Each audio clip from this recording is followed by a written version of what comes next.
now on that story, on the suspension of Labour MP Diane Abbott after her party's leader Sir Keir Starmer condemned her comments suggesting Jews and Irish people and travellers do not face racism. Well, joining me now is Fiona Sharpe from the group Labour Against Anti-Semitism. Thank you very much indeed for joining us. Certainly Sir Keir Starmer has reserved judgment. He's not been drawn yet on whether Diane Abbott should stand as a Labour candidate at the next election. Do you think Diane Abbott should stand as the Labour candidate in the next election? I think if Sir Keir Starmer is serious about tackling anti-Semitism as he says he is, then I think he needs to follow through with the suspension, and I think she needs to be removed. But is that not, potentially going to be damaging for the Labour Party? She's a huge figure in the Labour Party, Diane Abbott, and she's also done a huge amount to raise awareness when it comes to racism. Yes, she has, but that's anti-black racism. And I think she has demonstrated that she has a real blind spot when it comes to the racism and prejudice that other minoritized ethnic groups face. Now, there's currently an investigation underway by the Labour Party into this incident. What is this investigation investigating? The letter is there in black and white in the Observer newspaper. I don't know. I'm not privy to what the Labour Party might be investigating and how it does its investigations. What I know is they have a disciplinary process, and I expect that they will follow that process and they will come to their conclusions based on what their analysis is of what she said and the offence that she has caused. Now, Diane Abbott has apologised. She said it was an initial first draft of the letter that was sent to the newspaper by mistake. Do you accept that? I'm sure that she's very sorry for what she wrote, but if your initial first draft of something is racist and bigoted, then I have to question what your motivation is in the first place. We all write first drafts of letters, of opinion pieces, of emails. I don't think I've ever written a first draft of something that was racist and was minomising the hurt and pain caused to other minoritized communities.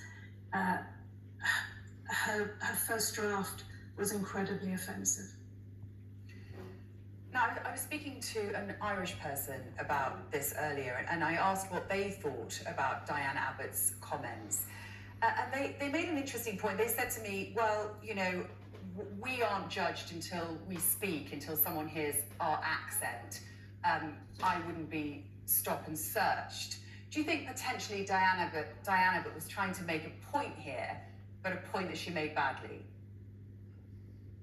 Well, as someone who is a proud Irish Jew, I would say her point was incredibly badly made. Yes, I understand that I potentially am not judged as quickly as a person of colour, but that doesn't minimise the racism and the bigotry that I face, and that many other Jewish people or Gypsy, Roma and travellers face, or Jewish people who are Orthodox and are clearly identifiable from the very moment that they walk in a door. You only have to see the number of attacks in Diane Abbott's own constituency, where she has a large ultra-Orthodox community who are as identifiably Jewish as she is identifiable as a black woman.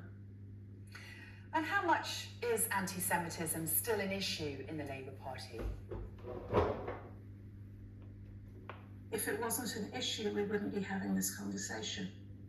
If it wasn't an issue, I wouldn't have spent the last 24 hours having to give interviews like this. I don't enjoy it. It's not pleasant for us. Every time I have to talk about the anti-Semitism in a party that I desperately want to be able to vote for, it reminds me of those horrendous years when Jeremy Corbyn was the leader, when anti-Semitism was rife within the party. So I think while Keir Starmer has done a really good job of being clear that he will not tolerate anti-Semitism in the party, I think unfortunately this letter has proved that there is still an issue in the party. And if the comments and the messages that I have received on social media are anything to go by, and the hate that some of my colleagues are experiencing over the last 24 hours, I would say that there are many people within the Labour Party who still hold totally unacceptable anti-Semitic views. Okay, Fiona Sharpe, we really appreciate your thoughts today. Thank you very much indeed for joining us.